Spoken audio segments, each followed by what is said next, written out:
નમસ્કાર મિત્રો, હું ચુડાસમા પરસોત્તમ આપ દરેક મિત્રોનું ટીએમ આઝાદ વતી દિલથી સ્વાગત કરું છું। મિત્રો, આજના વિડીયોની અંદર ગુજરાત પંચાયત સેવા પસંદગી મંડળ દ્વારા ગ્રામ સેવક તથા પશુધન નિરીક્ષકની એક ભરતી જાહેર કરવામાં આવેલી છે। જ્યાં મિત્રો જગ્યાઓની વાત કરીએ તો ગ્રામ સેવકની અંદર લગભગ 500 જેટલી જગ્યાઓ છે, જ્યારે પશુધન નિરીક્ષકની અંદર કુલ 112 જેટલી જગ્યાઓ ઉપર ભરતી જાહેર કરવામાં આવેલી છે। તો આખરે ફોર્મ કેટલી તારીખથી શરૂ થશે, કઈ તારીખ છેલ્લી તારીખ છે, તદુપરાંત આમને લગતી તમામ માહિતી છે તે આપણે વિડીયોની અંદર વિગતવાર જોવાની છે, માટે ખાસ કરીને વિડીયોને અંત સુધી અવશ્ય જુઓ। જે આ મિત્રો માહિતીની વિગતવાર શરૂઆત કરીએ તો તમે અહીંયા જોઈ શકો છો, ગુજરાત પંચાયત સેવા પસંદગી મંડળ ગાંધીનગર દ્વારા પંચાયત સેવા વર્ગ 3ની અંદર જેમાં પશુધન નિરીક્ષક તેમજ ગ્રામ સેવક જે ટૂંકી જાહેરાત છે તે એક જાહેર કરવામાં આવેલી છે।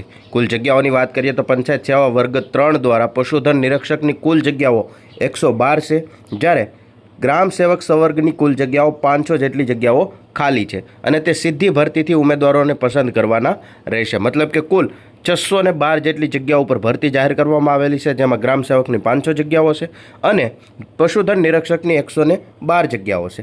અને ફોર્મની વાત કરીએ તો ઓનલાઈન ફોર્મ છે તે 16/4/2024થી લઈને 7/5/2024 દરમિયાન ઓનલાઈન અરજી મંગાવવામાં આવેલી છે અને ફોર્મ છે તે ઓજસની જે ઓફિશિયલ વેબસાઇટ છે તેની અંદર જ ભરાશે। તો ફોર્મ ભરવા માગતા દરેક ઉમેદવાર મિત્ર તારીખ 16/4/2024થી લઈને 7/5/2024ના વચ્ચેના સમયગાળામાં અવશ્ય ભરી દે।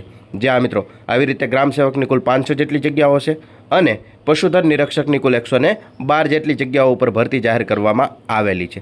તો ભરતીની જગ્યાઓ માટે ઓનલાઈન અરજી કઈ રીતે કરવી, શૈક્ષણિક લાયકાત કેટલી છે, વયમર્યાદા કેટલી છે, દિવંગતતાની કેટેગરી વાઇઝ ભરવાપાત્ર જગ્યાઓ કેટલી છે, તેમજ અન્ય જે જોગવાઈઓ છે તે બધી માહિતી ગુજરાત પંચાયત સેવા પસંદગી મંડળની જે ઓફિશિયલ વેબસાઇટ છે તેમની અંદર તમને જોવા મળી જશે, અથવા તો જે ojas.gujarat.government.india નામની જે વેબસાઇટ છે તેમની અંદર પણ જણાવેલી જ છે।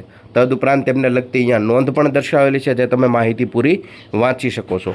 આવી રીતે ગુજરાત પંચાયત સેવા પસંદગી મંડળ દ્વારા એક મહત્ત્વની કહી શકાય જે ઘણા ટાઈમથી અટકેલી છે પંચાયત સેવા પસંદગી મંડળની ભરતી, તે ભરતીને આખરે મંજૂરી મળી ગયેલી છે અને કુલ 612 જેટલી જે જગ્યાઓ ખાલી છે તેમને સીધી ભરતીથી ભરવા માટે ઓજસની વેબસાઇટ ઉપર અરજીઓ મંગાવવામાં આવેલી છે। જો તમે પણ ગુજરાત પંચાયત સેવા પસંદગી મંડળની અંદર જોબ કરવા માગતા હોય તો ખાસ આ ફોર્મ અવશ્ય ભરી દેજો। જે આ મિત્રો આ એક મહત્ત્વની વિગત કહી શકાય એવી હતી જે વિડીયોની અંદર ખાસ જોઈ।